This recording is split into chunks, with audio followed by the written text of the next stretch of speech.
അയോധ്യയിൽ രാമക്ഷേത്രം നിർമ്മിക്കാനായി യു.പി. സർക്കാർ ചെലവഴിച്ചത് 1800 കോടി രൂപയാണ്. എന്നാൽ യു പിയിലൊന്നും നല്ല ആശുപത്രികളില്ല, നല്ല പൊതുജനാരോഗ്യ സംവിധാനമില്ല.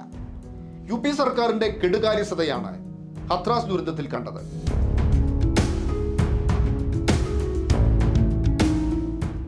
മോദിയും യോഗിയും മത്സരിച്ച് വർഗീയത പറയും.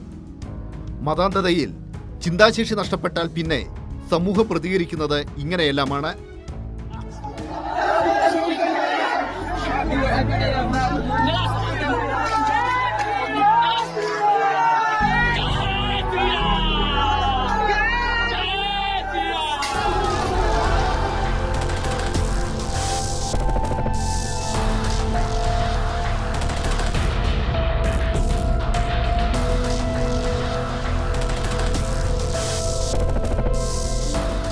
और पहले जब उनकी सरकार थी उन्होंने कहा था कि देश की संपत्ति पर पहला अधिकार मुसलमानों का है.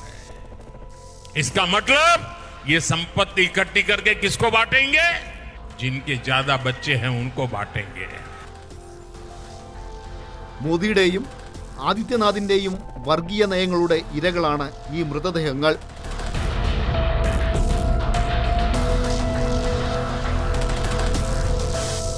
കേരളത്തിൽ എന്തായാലും ഇത്തരം കൂട്ടക്കൊലപാതകങ്ങൾ നടക്കാൻ സാധ്യതയില്ല. പക്ഷേ എനിക്ക് ഭയമുണ്ട്, ഈ വൈറസുകൾ, ഈ ആൾദൈവ ഭക്തിയുടെ വൈറസുകൾ കേരളത്തിലേക്കും കടന്നു വന്നേക്കാം.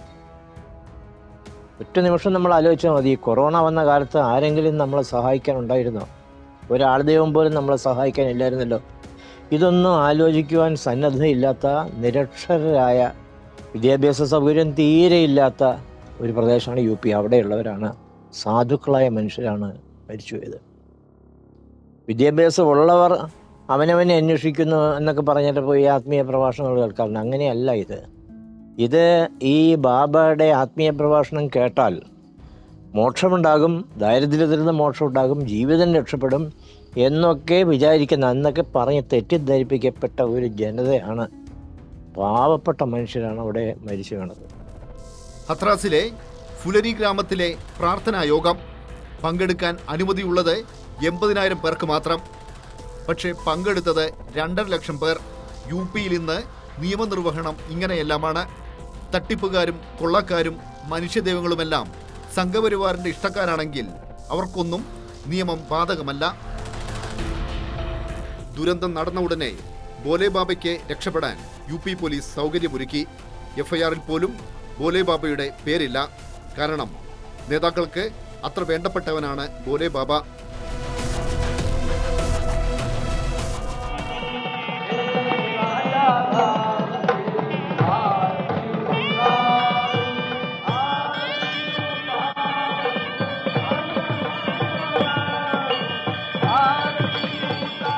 യു പിയിൽ പുതിയ ക്ഷേത്രങ്ങൾ ഉയരുകയാണ്. അയോധ്യയിൽ മാത്രമല്ല, ഇനി കാശിയിലും മധുരയിലും പുതിയ ക്ഷേത്രങ്ങൾ നിർമ്മിക്കാനുള്ള തയ്യാറെടുപ്പിലാണ്. രാമക്ഷേത്രത്തിനായി 1800 കോടി മുടക്കിയവർക്ക് നല്ലൊരു ആശുപത്രി നിർമ്മിക്കാൻ പണമില്ല. ദുരന്തത്തിൽപ്പെട്ടവരെ ആശുപത്രിയിൽ എത്തിക്കാൻ ആംബുലൻസുകൾ എത്തിയില്ല. ഇതാണ് ഇന്നത്തെ യു പി. ഇതാണ് BJPയുടെ ഭരണം.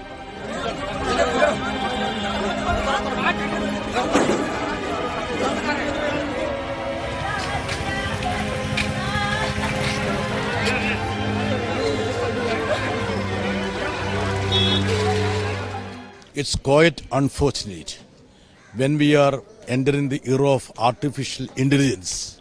The demigods in the country are flourishing. The scientific temper of this country has been dented. I would blame this government. They should try to inculcate some sort of a scientific thinking among the people. That's why these ordinary people are flocking to the demigods and babas for peace and tranquility or some sort of a prosperity in their life.